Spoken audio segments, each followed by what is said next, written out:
sa taas na 37,000 talampakan. Biglang bumagsak ang piloto at kasabay nito, pumalya ang automatikong sistema ng eroplano. Sa sandaling iyon, isang Pilipinang flight attendant na nagngangalang Isabela Reyes ang nagtungo sa sabungan. Sa kabila ng pag-aalinlangan ng kanyang mga kasamahan, hinawakan niya ang manibela. Maililigtas kaya ng kanyang mga kamay ang buhay ng 284 na katao? Ang kuwento natin ngayon ay tungkol kay Isabela Reyes. Bago magpatuloy, ang pag-subscribe at pag-like sa aming channel ay malaking tulong sa aming produksyon. Noong huling bahagi ng 2011, ang terminal ng San Francisco International Airport ay abala gaya ng dati. Sa harap ng gate ng Westridge Air Flight 718, unti-unting pumipila ang mga pasaherong patungong Maynila. Ilang araw na lang ay Pasko na. Kaya't puno ang paliparan ng mga Pilipinong balikbayan na sabik ng umuwi sa kanilang mga pamilya at mga dayuhang may mga negosyo sa Pilipinas. Si Isabela Reyes, suot ang kanyang malinis na madilim na asul na uniforme, ay nakaupo sa briefing room kasama ang kanyang mga kapwa flight attendant. Sa edad na 30, 3 taon nang nagtatrabaho si Isabela sa Westridge Air. Ang kanyang taas na 5'5" ay hindi gaanong katangkaran. Ngunit sa kanyang tuwid na tindig, mararamdaman ang disiplina at dignidad na parang isang sundalo. Ang kanyang mga mata ay malalim at kalmado. Ngunit sa loob nito'y may matalas na pokus na laging gising. Maganda ang panahon ngayon. At ang inaasahang oras ng paglipad ay 11 oras at 40 minuto, sabi ni Jessica, ang head flight attendant, habang pinangungunahan ang briefing. Hindi inaasahan ang matinding turbulence, kaya't magiging komportable ang ating biyahe. Tahimik na tumango si Isabela habang sinusuri ang flight schedule. Habang ang ibang mga flight attendant ay basta na lang nakikinig, si Isabela ay masusing nagtatala ng bawat detalye, kalagayan ng panahon, inaasahang ruta, hanggang sa komposisyon ng mga pasahero, nakaugalian na niyang isaayos ang lahat sa kanyang isipan. Si Carol, isang Amerikanang flight attendant na katabi niya, ay sumulyap kay Isabela at bumulong sa isa pang kasamahan. Ayan na naman siya. Seryosong seryoso. Ang boring talaga ng babaeng yan. Dahil sa pagiging perpeksyonista niya, nagmumukha tayong tamad. Sanay na si Isabela sa mga ganitong tingin. Noong una siyang pumasok sa Westridge Air, sinubukan niyang makisama, ngunit ngayon ay hindi na niya pinapansin ang mga ito. May mas mahalagang layunin si Isabela, at para sa layuning iyon, bawat karanasan ay mahalaga. Sa airport lounge, perpekto ang paraan ng pagtanggap ni Isabela sa mga pasahero. Ang kanyang ngiti ay natural, at ang kanyang Ingles ay matatas. Ngunit sa mata ng kanyang mga kasamahan, siya ay nananatiling isang mahirap pakisamahan at perpeksyonista. Sa pagsasagawa ng safety check, mas masusi siya kaysa sa iba, at sa serbisyo sa pasahero, mahigpit niyang sinusunod ang manual. Isabela, huwag kang masyadong strikto. Naiilang ang mga pasahero, sabi ni Jessica. Umiling si Isabela. Seguridad ang pinakamahalaga. Ang maliit na pagkakamali ay maaaring magdulot ng malaking sakuna.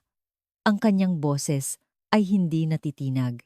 Ang ganitong pag-uugali ni Isabela ay itinuturing ng kanyang mga kasamahan na kawalan ng kakayahang umangkop, lalo na si Carol at ilan pang flight attendant na naiinis, na para bang tinuturuan sila ni Isabela. Ang totoo, may nakaraan si Isabela na hindi alam ng iba. Nagtapos siya sa Philippine Military Academy, PMA, at pangarap niya noon pa man na maging isang piloto. Ngunit sa panahong iyon, ang pagiging isang babaeng fighter pilot sa Pilipinas ay isang hamon na iilan lamang ang nakakayanan. Sa kabila nito, hindi sumuko si Isabela at nagsanay kasama ang mga lalaking kadete sa PMA. Sa kanyang panahon sa akademya, laging iniisip ni Isabela na kailangan niyang magsikap ng doble kaysa sa kanyang mga kasama. Dahil sa pagiging babae, kailangan niyang maging perpekto upang mapatunayan ang kanyang kakayahan at makuha ang respeto. Gumigising siya ng alas 5 ng umaga para sa physical training at nag-aaral ng aeronautics hanggang gabi. Ngunit isang trahedya ang naganap noong ikalawang taon niya sa akademya. Ang kanyang pinakamatalik na kaibigan at kasamahan, si Juan Miguel J.M. Santos, ay namatay sa isang aksidente sa pagsasanay. Si J.M. ang nag-iisang taong laging nagpapalakas ng kanyang loob. Ikaw ang magiging pinakamagaling na piloto, Isa. Huwag mong pakinggan ang mga nagsasabing hindi mo kaya dahil babae ka. Malaking dagok kay Isabela ang pagkamatay ni J.M. Sa burol, hinawakan ng ina ni J.M. ang kanyang kamay at sinabing, "Laging ikinukwento sa akin ni J.M. ang tungkol sa'yo.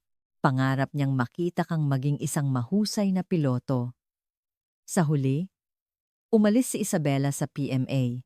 Pagkatapos noon, nagtungo si Isabela sa Amerika para maghanap ng bagong buhay. Nag-aral siya ng business administration na may layuning makakuha ng posisyon sa pamamahala ng isang airline. Ngunit habang nagtatrabaho sa opisina, nananatili pa rin sa isang sulok ng kanyang puso ang pangarap na lumipad. Kaya't lingid sa kaalaman ng lahat, nag-aaral si Isabela sa isang night flight school para ipagpatuloy ang kanyang pagsasanay sa pagpipiloto. Nabubuhay siya ng dalawang buhay: flight attendant sa umaga at pilot trainee sa gabi. Hindi niya kayang isuko ang pangarap na balang araw ay makaupo muli sa sabungan bilang isang opisyal na piloto. Habang naghahanda ang eroplano para sa pag-take off at papunta na sa runway, napatingin si Isabela sa direksyon ng sabungan. Hinangaan niya ang kapitan at co-pilot na nakaupo roon. Naisip niyang balang araw, siya rin ay uupo sa lugar na iyon. Ligtas na ihahatid ang mga pasahero sa kanilang destinasyon. Nang pumailan lang ang eroplano, tumingin si Isabela sa bintana at nangako sa sarili. Gagawin niya ang lahat ng kanyang makakaya para pagsilbihan ang mga pasahero ngayon. At balang araw, tiyak na magiging piloto siya at liliparin ang kalawakang ito. 9 oras na ang lumipas mula nang lumipad ang eroplano sa ibabaw ng karagatang Pasipiko. Ang Westridge Air Flight 718 ay nasa taas na 37,000 talampakan. Karamihan sa mga pasahero ay tulog o nanonood ng in-flight entertainment. Payapa ang loob ng eroplano at kung ayon sa plano, darating sila sa Ninoy Aquino International Airport sa loob ng 2 oras. Si Isabela ay naka-assign sa economy class, tumutugon sa mga pangangailangan ng pasahero, isang pasaherong humihingi ng tubig, isang nangangailangan ng kumot, isang magulang na humihingi ng tulong para patahanin ang umiiyak na sanggol. Kalmado niyang tinutugunan ang bawat sitwasyon. Ang serbisyo ni Isabela ay laging tumpak at magiliw. Nagpapasalamat ang mga pasahero sa kanyang atensyon, ngunit para sa kanyang mga kasamahan, siya pa rin ay mahirap pakisamahan. Nakakapagod si Isabela. Kailangan ba talagang asikasuhin ang bawat isa sa kanila ng ganyan? Bulong ni Carol sa isa pang flight attendant.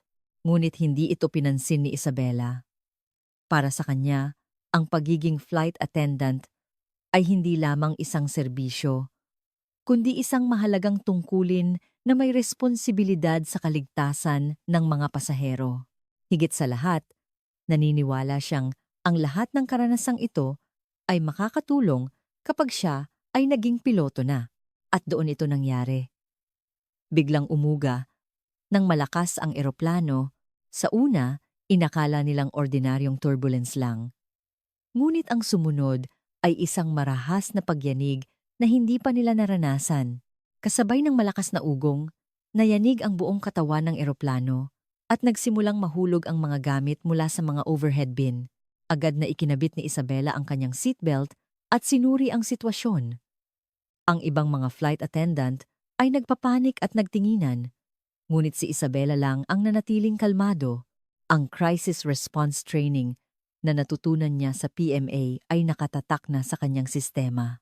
Mga Ginoo at binibini, manatili po sa inyong mga upuan at ikabit ang inyong mga seatbelt, sabi ni Isabela sa mahinahong boses sa pamamagitan ng PA system. Ngunit ito ay simula pa lamang.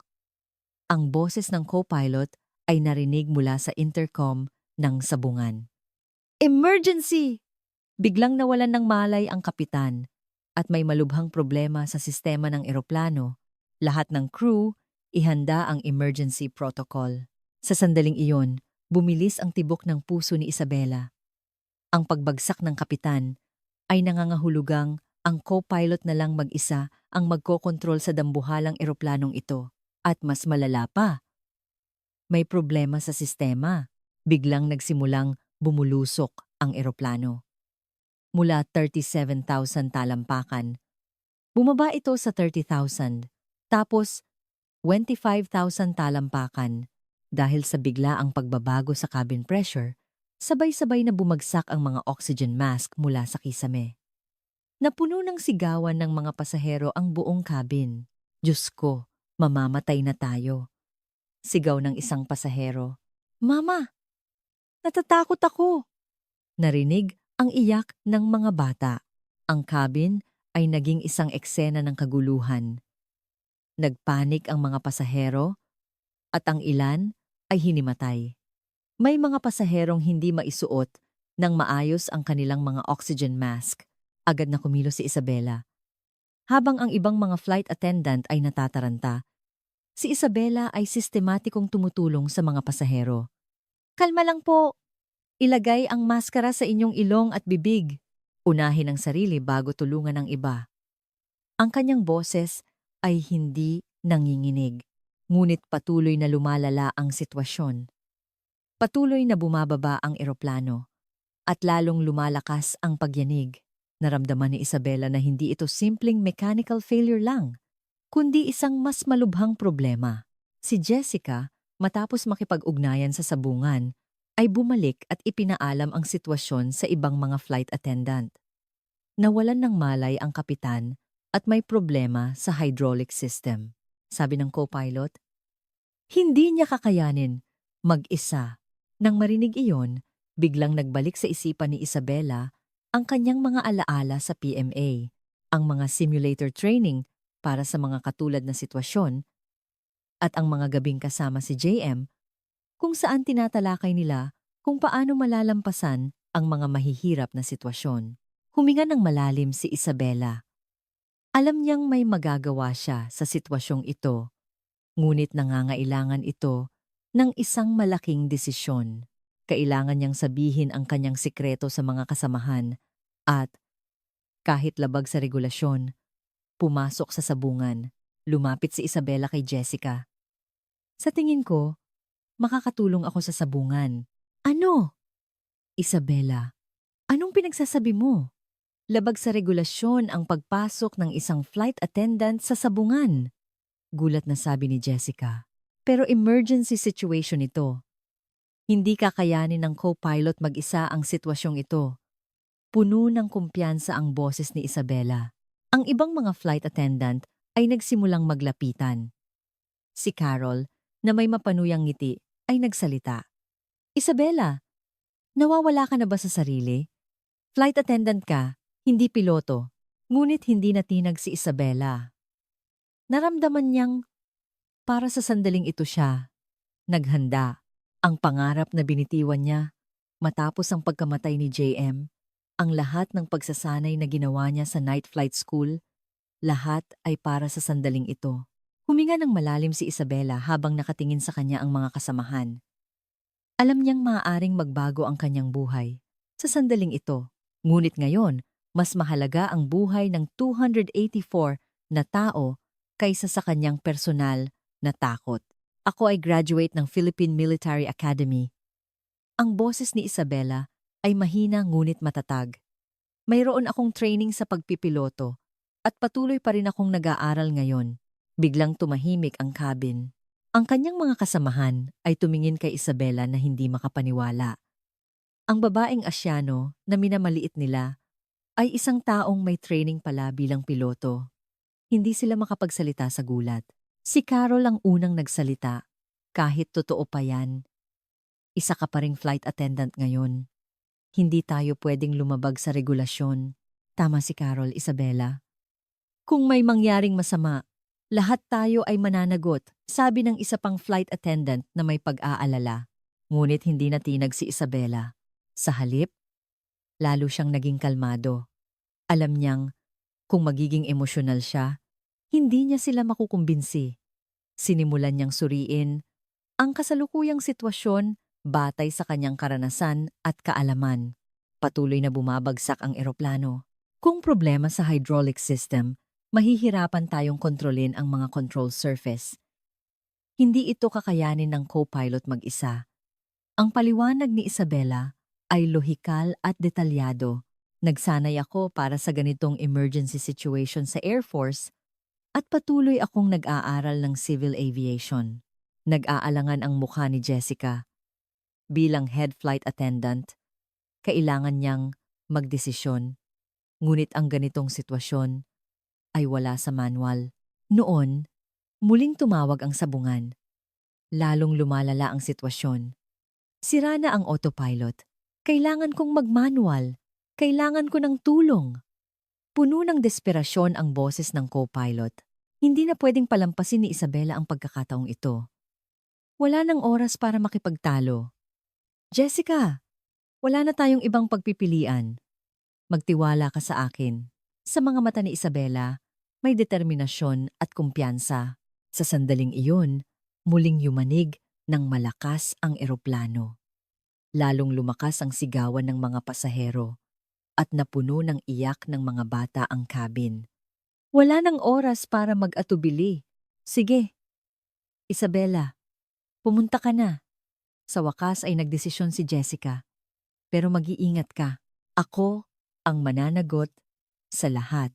Tumango si Isabela at nagtungo sa sabungan. Habang naglalakad, magulo ang kanyang isipan. Noong umalis siya sa PMA, inakala niyang hindi na siya muling makakaupo sa sabungan. Ngunit hindi niya inasahan na sa ganitong paraan siya muling makakasali sa pagpipiloto. Nang kumatok siya at pumasok sa sabungan, isang malagim na eksena ang kanyang nakita. Ang kapitan ay walang malay sa kanyang upuan at ang co-pilot ay pawis na pawis habang mahigpit na hawak ang manibela.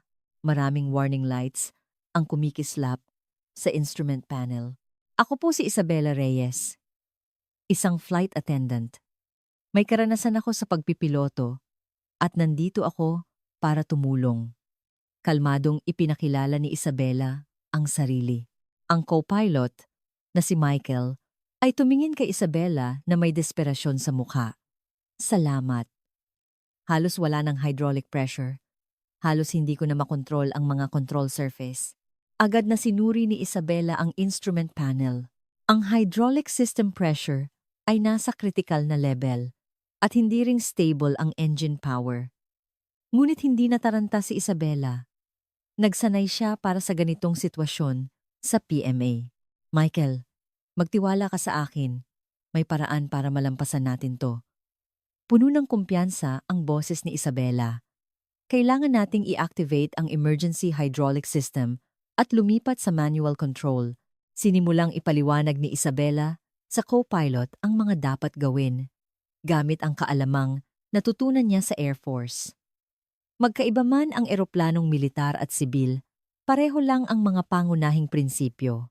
Bukod pa rito, ang pagsasanay niya sa night flight school ay tungkol mismo sa mga eroplanong sibil. Ang pinakamahalaga ngayon ay mapanatili ang altitude habang naghahanap tayo ng pinakamalapit na paliparan. Sa tingin ko, kailangan nating lumiko patungong Japan, sinabi ni Isabela habang sinusuri ang navigation system. Nagulat si Michael sa profesional na kaalaman ni Isabela.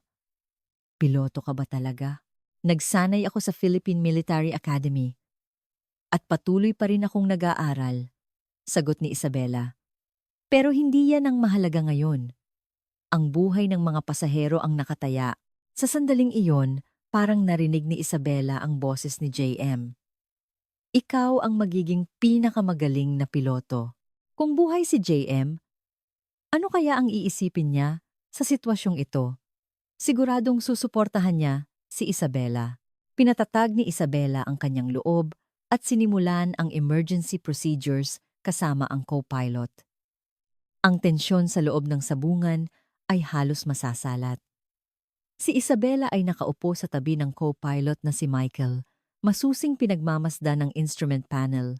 Maraming warning lights ang kumikislap, ngunit ang ekspresyon ni Isabela ay nanatiling kalmado.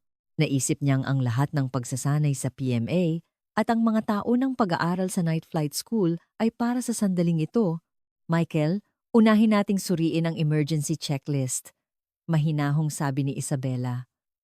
Dapat may manual diyan para sa multiple hydraulic system failure. Nagulat si Michael sa profesional na utos ni Isabela, ngunit nakaramdam din siya ng ginhawa. Isang sitwasyong hindi niya kayang harapin mag-isa, ngunit ngayon ay may kasama na siyang mapagkakatiwalaan, ngunit mayroon pa ring pagdududa. Naranasan mo na ba talaga ang ganitong sitwasyon? Maingat na tanong ni Michael. Sandaling ipinikit ni Isabela ang kanyang mga mata. Malinaw na bumalik sa kanyang isipan ang mga alaala sa PMA, ang emergency training sa simulator noong ikalawang taon niya, at ang mga gabi kasama si JM kung saan tinatalakay nila ang iba't ibang emergency response, lalo na ang tungkol sa hydraulic system failure, na paulit-ulit nilang sinanay. Sa simulator, maraming beses ko nang naranasan. At mayroon na rin akong karanasan sa halos katulad na sitwasyon, sagot ni Isabela. Ang totoo, isa sa mga dahilan kung bakit umalis si Isabela sa PMA ay dahil sa mga mapanganib na pagsasanay na iyon. Ang aksidente ni JM ay nangyari rin sa isang komplikadong mechanical failure. Itinuon ni Isabela ang kanyang isip sa kasalukuyang sitwasyon. Nasa Hilagang Pasipiko tayo, at ang pinakamalapit na paliparan ay ang Kansai Airport sa Osaka, Japan. Ngunit sa kasalukuyan nating kalagayan, baka mahirapan tayong lumapag sa isang ordinaryong paliparan. Nag-aalala ang mukha ni Michael. Kung ganoon, anong gagawin natin? Mayroong U.S. military base malapit sa Osaka.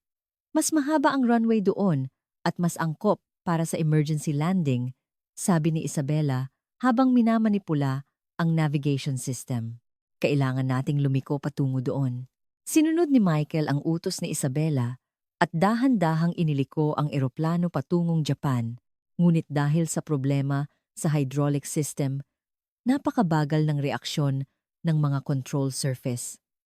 Ang simpleng pagliko ay nangangailangan ng napakalaking lakas. Hindi ko akalaing ganito kahirap, sabi ni Michael. Habang pinagpapawisan, tutulungan kita, sabi ni Isabela at inilagay ang kanyang kamay sa manibela. Sa sandaling iyon, bumalik ang isang pakiramdam na matagal na niyang kinalimutan. Ang reaksyon ng eroplano na dumadaloy sa manibela, ang mga impormasyon sa instrument panel, at ang pakiramdam ng paglipad. Nagsimulang tumibok ng malakas ang puso ni Isabela. Nang sabay nilang kontrolin ang manibela. Dahan-dahang lumiko ang eroplano, ngunit patuloy pa ring bumababa ang altitude, 20,000 talampakan, 15,000 talampakan. Gaano karami pa ang ating gasolina? Tanong ni Isabela. Kung nga nanbula, mga 70 minuto pa. Pero kung ganito, kabilis ang pagbaba natin. May desperasyon sa boses ni Michael. Mabilis na nagkalkula si Isabela. Ang kasalukuyang bilis ng pagbaba, ang natitirang gasolina, at ang distansya patungo sa destinasyon ay kailangan niyang isaalang-alang. Ang kaalaman niya sa aeronautics mula sa PMA ay malaking tulong. May pag-asa pa. Pwede nating ayusin ang engine power para pabagalin ang pagbaba. At sapat ang gasolina para sa emergency landing. Noon, narinig ang boses ni Jessica mula sa intercom. Sabungan. Sobrang nag-aalala na ang mga pasahero. Paki-update kami sa sitwasyon. Tumingin si Isabela kay Michael. Nag-isip siya kung paano ipapaliwanag sa mga pasahero. Kung masyadong seryoso, lalo silang magpapanik. Kung masyadong magaan, baka hindi nila maintindihan ang panganib. Ako na ang magsasalita, sabi ni Isabela at kinuha ang mikropono. Mga pasahero, dahil po sa isang mechanical issue, mas mabilis po tayong bumababa kaysa sa inaasahan. Ngunit kontrolado po ng sabungan ang sitwasyon at ginagawa namin ang lahat para sa isang ligtas na paglapag. Manatili po sa inyong mga upuan, ikabit ang seatbelt, at sundin ang mga utos ng flight crew. Ang kalmadong boses ni Isabela ay nagbigay ng kaunting kapanatagan sa mga pasahero. Ngunit si Isabela mismo ay alam na alam ang kabigatan ng sitwasyon. Ito ay simula pa lamang. Ang tunay na hamon ay mangyayari sa paglapag. Naalala ni Isabela si JM. Kung buhay si JM, ano kaya ang sasabihin niya? Marahil, Isa, kaya mo yan. Huwag kang susuko. Pinatatag ni Isabela ang kanyang loob at naghanda para sa susunod na hakbang. Habang sabay nilang hawak ni Michael ang manibela, unti-unting naging stable ang eroplano, ngunit ito ay simula pa lamang ng tunay na krisis. Muling sinuri ni Isabela ang instrument panel at inasahan ang mga darating na pagsubok. Michael, ano ang status ng landing gear? Tanong ni Isabela. Sinuri ni Michael ang kaukulang gauge at namutla. Mukhang may problema sa kaliwang landing gear. Kulang sa hydraulic pressure. Baka hindi ito lumabas ng buo. Nang marinig iyon, bumigat ang loob ni Isabela. Ang hydraulic system failure ay sapat ng mapanganib. Ngunit kung may problema pa sa landing gear, magiging napakahirap ng paglapag. Ngunit hindi nawalan ng pag-asa si Isabela. Ang pinakamahalagang aral na natutunan niya sa PMA ay ang hindi pagsuko. Kailangan nating maghanda para sa posibilidad ng isang asymmetrical landing, mahinahong sabi ni Isabela. Nagulat si Michael sa kahinahunan ni Isabela. Kahit sa ganitong matinding sitwasyon, hindi siya natitinag. Nakita niya ang tunay na profesionalismo sa kanya. Naalala ni Isabela ang nakaraan. Noong 3 taon niya sa PMA, naranasan niya ang katulad na sitwasyon sa simulator. Naalala niya ang sinabi ng kanyang instructor. Ang pinakamahalaga sa isang piloto ay hindi ang galing, kundi ang pag-iisip. Ang hindi pagsuko ang lumilikha ng himala. Ang mga salitang iyon ay mas naging makahulugan ngayon. Gaano pa kalayo ang U.S. military base sa Osaka? Tanong ni Isabela habang sinusuri ang navigation. Mga 30 minuto pa. Pero kung isasaalang-alang ang bilis ng pagbaba natin, bago pa matapos si Michael, sumingit si Isabela. Kailangan nating ayusin ang engine power para pabagalin ang pagbaba. At kailangan nating kalkulahin ang fuel consumption para mahanap ang pinakamainam na approach angle para sa paglapag. Puno ng kumpiyansa ang kanyang boses. Sa sandaling iyon, lumitaw ang mukha ni JM sa kanyang isipan. Si JM ay isang taong hindi nawawalan ng pag-asa kahit sa pinakamahirap na sitwasyon. Isa, ang ginagawa natin ay hindi lang pagpapalipad ng eroplano. Pinoprotektahan natin ang buhay ng mga tao. Ang mga salita ni JM ay tumatak sa kanyang puso. Sinubukan ni Isabela na makipag-ugnayan sa Osaka Control Tower sa pamamagitan ng radyo. Osaka Control. Ito ang Westridge Air 718. Humihiling kami ng emergency landing dahil sa isang emergency situation. Westridge 718. Ito ang Osaka Control. Ibigay ang inyong sitwasyon. Kapitan, walang malay. Multiple hydraulic system failure. Problema sa landing gear. Humihiling kami ng suporta sa paglapag. Maikling ulat ni Isabela. Agad na inactivate ng control tower ang kanilang emergency protocol.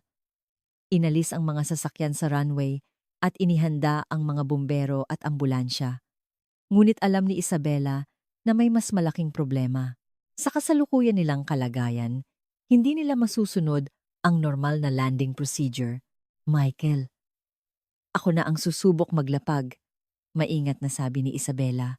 Nagulat si Michael.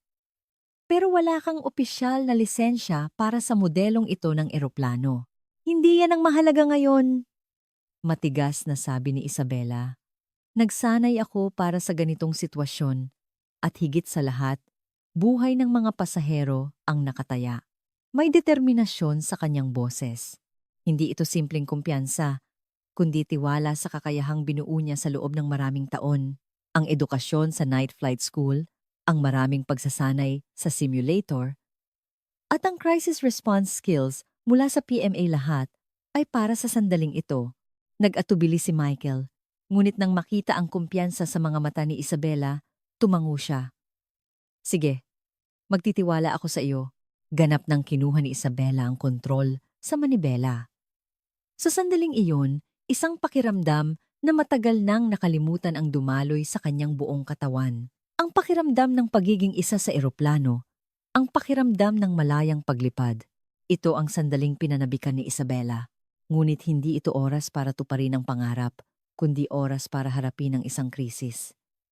Isinantabi ni Isabela ang lahat ng emosyon at nag-focus lamang sa ligtas na paglapag.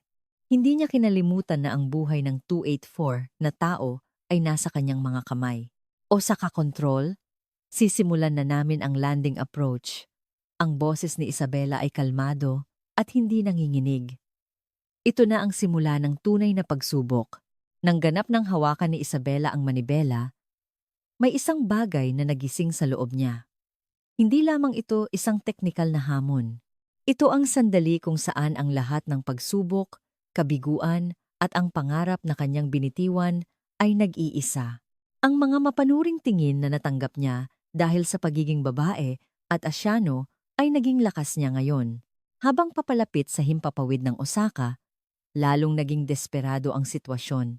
Nasa kritikal na level na ang gasolina at nagsimula pang umihip ang malakas na hangin.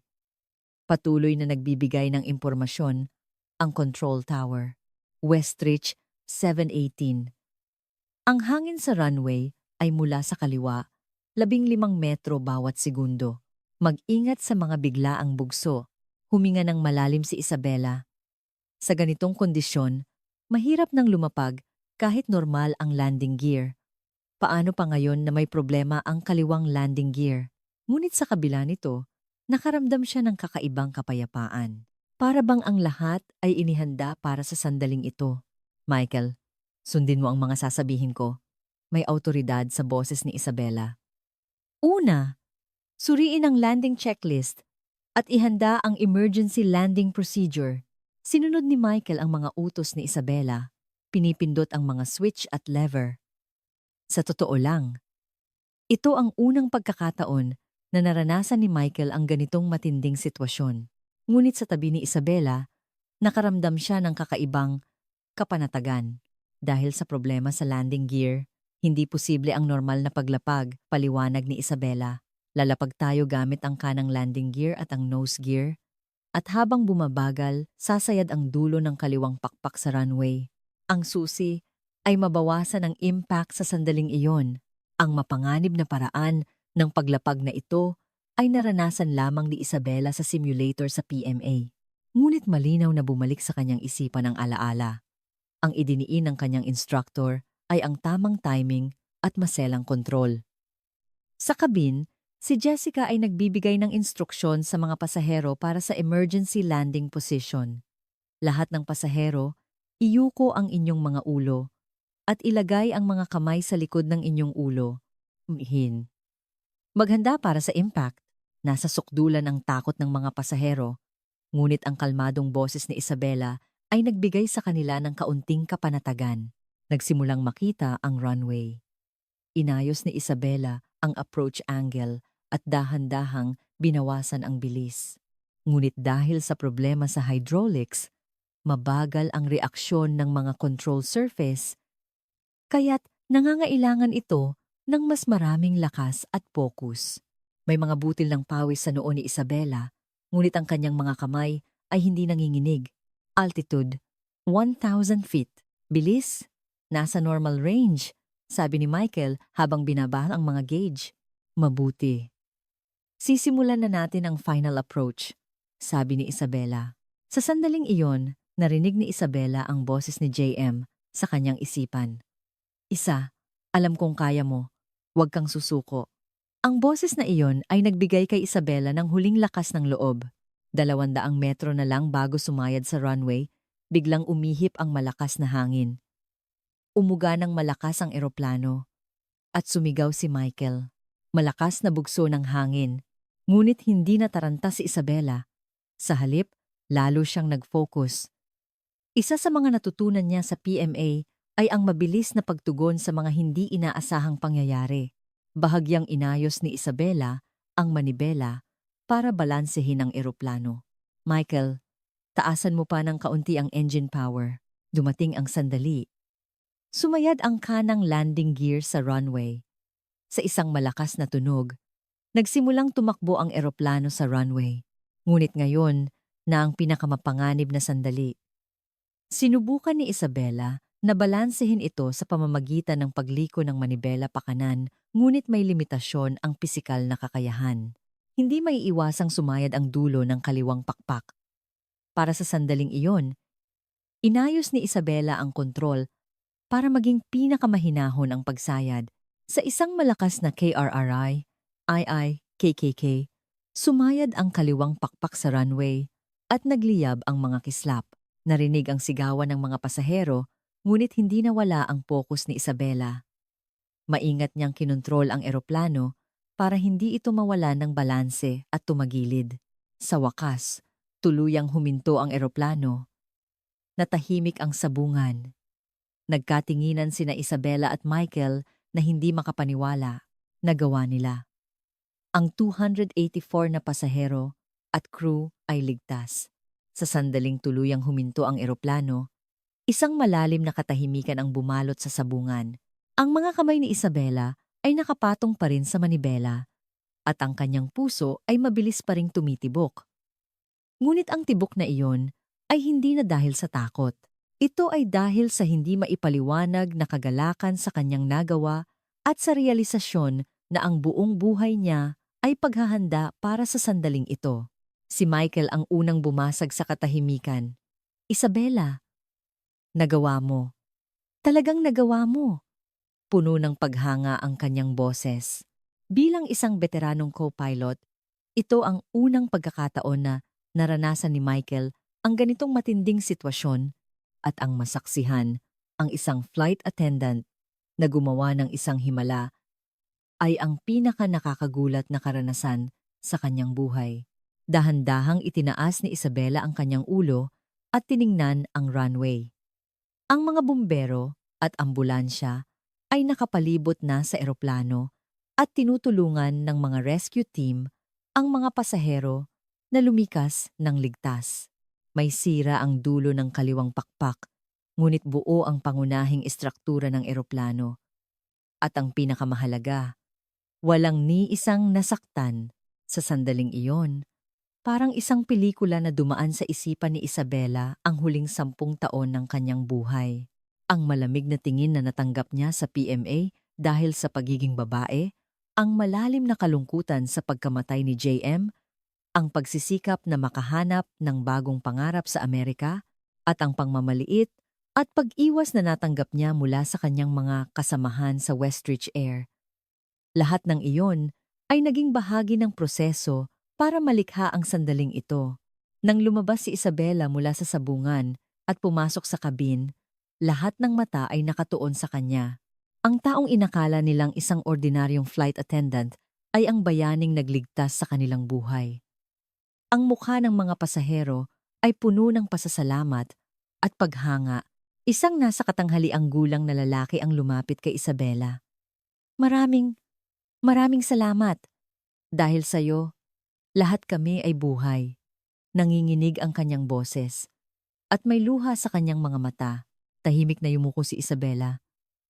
Ginawa ko lang po ang nararapat. Masaya po ako na lahat tayo ay ligtas. May kababaang loob sa kanyang mga salita. Ngunit mayroon ding tahimik na pagmamalaki sa kanyang nagawa. Mas komplikado ang reaksyon ng kanyang mga kasamahan. Lalo na si Carol, na siyang pinakamatinding ng maliit kay Isabela, ay hindi makapagsalita. Ang taong tinawag nilang mahirap pakisamahan na Asyano ay isang magaling na piloto mula sa PMA. At ang taong iyon ang nagligtas sa kanilang buhay. Nakaramdam siya ng malalim na hiya. Lumapit si Jessica kay Isabela at hinawakan ang kanyang kamay. Isabela, patawarin mo kami. Hindi ka namin lubusang nakilala. At maraming salamat. May tunay na pagsisisi at pasasalamat sa kanyang boses. Mahigpit na hinawakan ni Isabela ang kamay ni Jessica. Okay lang. Ang mahalaga, lahat tayo ay ligtas. Ngunit sa isang sulok ng puso ni Isabela, mayroon pa ring pait. Bakit kailangang umabot sa ganitong matinding sitwasyon bago kilalanin ang kanyang kakayahan? Sa labas ng paliparan, dagsaan na ang mga mamamahayag. Ang balita tungkol sa himala ng Pilipinang flight attendant ay kumakalat na sa buong mundo. Ngunit para kay Isabela, hindi mahalaga ang atensyon ng media. Ang mahalaga ay napatunayan niya sa sarili na karapat-dapat siyang maging isang piloto. At sa wakas, natupad niya ang kanyang pangako kay JM. Dumating ang mga investigador mula sa U.S. Federal Aviation Administration, FAA, at kailangang ipaliwanag ni Isabela ang buong pangyayari. Tinanong siya ng isang investigador, paano mo nagawang maisagawa ang isang komplikadong emergency landing nang walang opisyal na lisensya bilang piloto? Sandaling nag-isip si Isabela at sumagot, mayroon po akong pangarap. At dahil hindi ko sinukuan ang pangarap na iyon, patuloy akong naghanda at higit sa lahat, mahalaga po sa akin ang buhay ng mga pasahero.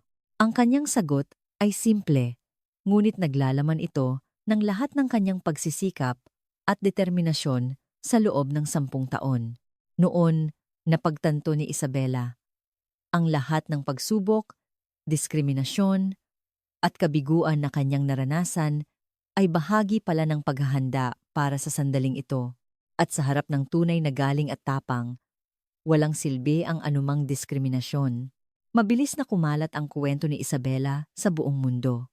Ngunit, mas mahalaga kaysa sa atensyon ng media, may isang tahimik na pagbabago na nagsisimula.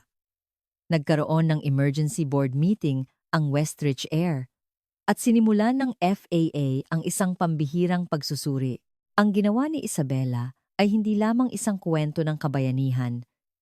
Nagdulot ito ng mga pangunahing tanong sa mga patakaran at sistema ng buong industriya ng abyasyon. Ilang araw ang lumipas, nakatanggap si Isabela ng imbitasyon para sa isang pulong kasama ang CEO ng Westridge Air. Ang pinakamataas na opisyal ng kumpanya mismo ang gustong makipagkita sa kanya. May halong kaba at pait siyang nagtungo sa head office. Ang mga kasamahan na nang maliit sa kanya sa loob ng 3 taon at ang kumpanyang hindi nakita ang kanyang potensyal, ay ngayon lamang nagpakita ng interes sa kanya. Malugod siyang tinanggap ng CEO na si Robert Wilson. Ang iyong ginawa ay hindi lamang nagligtas sa reputasyon ng aming kumpanya. Nagpakita ka ng isang bagong posibilidad sa buong industriya ng abyasyon. Isabela, mayroon kaming isang espesyal na alok para sa iyo, patuloy ni Wilson. Ang kumpanya ay mag-aalok sa iyo ng isang buong suporta sa Pilot Transition Program. Sasagutin ng kumpanya ang lahat ng gastos at bibigyan ka ng pinakamahuhusay na instructor. Nang marinig iyon, naging komplikado ang damdamin ni Isabela. Ito ang pagkakataong matagal na niyang hinintay. Ngunit naisip din niya, bakit ngayon lang? Kailangan ko pa bang maging bayani para kilalanin? Tapat na sinabi ni Isabela ang kanyang iniisip. Nagpapasalamat po ako sa alok. Ngunit may isa po akong kondisyon.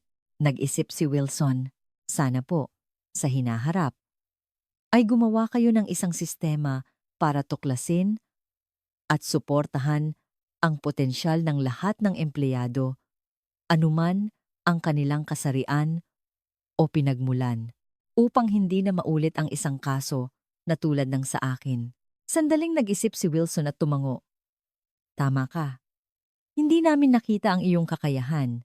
Mula ngayon, bubuo kami ng isang sistema upang masusing suriin ang background at karanasan ng lahat ng aming empleyado at ilagay sila sa tamang posisyon. Ilang buwan ang lumipas, sumali si Isabela sa opisyal na pilot training program. Puno ng respeto at suporta ang kanilang mga mata. Ngunit para kay Isabela, ang pinakamahalaga ay ang pagkakataong tahakin ang landas ng pagiging piloto na handa na siya. Sa panahon ng pagsasanay, ibinahagi ni Isabela ang kanyang mga karanasan sa ibang mga trainee. Lalo na sa mga babaeng trainee, naging malaking inspirasyon siya. Huwag kayong susuko, ang pagkakataon ay laging dumarating sa mga taong handa. Ang mga salita ni Isabela ay hindi lamang simpleng pampalakas loob, kundi isang katotohanang nagmula sa kanyang sariling karanasan. Ang kwento ni Isabela ay nagdulot ng pagbabago hindi lamang sa industriya ng abyasyon. Maraming airline ang nagsimulang suriin muli ang mga dating karanasan at kwalipikasyon ng kanilang mga flight attendant at lumikha ng mga programa para tuklasin ang mga natatagong talento. Napatunayan na hindi espesyal ang kaso ni Isabela, kundi maraming potensyal ang hindi nabibigyan ng pansin. Isang taon ang lumipas. Sa wakas ay nakuha ni Isabela ang kanyang opisyal na lisensya bilang piloto. Sa araw ng kanyang unang opisyal na paglipad, nakaupo si Isabela sa sabungan. Tinitingnan ang instrument panel at puno ng emosyon. Walang sino man ang makakaalam kung gaano katagal niyang hinintay at kung gaano karaming pagsubok ang kanyang pinagdaanan para sa sandaling ito. Bago ang kanyang unang pag-take off, kinausap ni Isabela si JM sa kanyang isipan. JM, nagawa ko na. Naging isang mahusay na piloto ako tulad ng pinaniwalaan mo. Sa sandaling iyon, may mga luha ng kagalakan sa mga mata ni Isabela. Nang pumailan lang ang eroplano, napagtanto ni Isabela. Ang tunay na tagumpay ay hindi lamang ang pagtupad sa kanyang pangarap, kundi ang paglampas sa mga diskriminasyon at pagbibigay ng pag-asa sa iba. Ilang taon na ang nakalipas at ang kuwento ni Isabela ay naging isang alamat sa industriya ng abyasyon. Ngunit ang mas mahalaga, ang kanyang kuwento ay nagbibigay ng lakas ng loob sa maraming tao. Para sa lahat ng taong hinahabol ang kanilang mga pangarap ng hindi sumusuko sa kasarian, pinagmulan o anumang diskriminasyon, ang kuwento ni Isabela ay nananatiling isang buhay na mensahe ng pag-asa. Hanggang ngayon, lumilipad pa rin si Isabela, tinitiyak ang kaligtasan ng kanyang mga pasahero, at sa bawat paglipad, nangangako siya sa kanyang sarili. Ang paglipad ay hindi lamang tungkol sa pag-angat sa himpapawid, kundi tungkol sa pagpapanatili ng katatagan sa gitna ng krisis at pagprotekta sa kapwa. Hanggang sa muli, ito ang landas ng buhay. Naniniwala sa walang hanggang potensyal ng bawat tao. Kung nagustuhan ninyo ang video ngayon, mangyaring i-comment kung saan kayo nanonood. Nais naming pakinggan ang kuwento ng bawat isa sa inyo.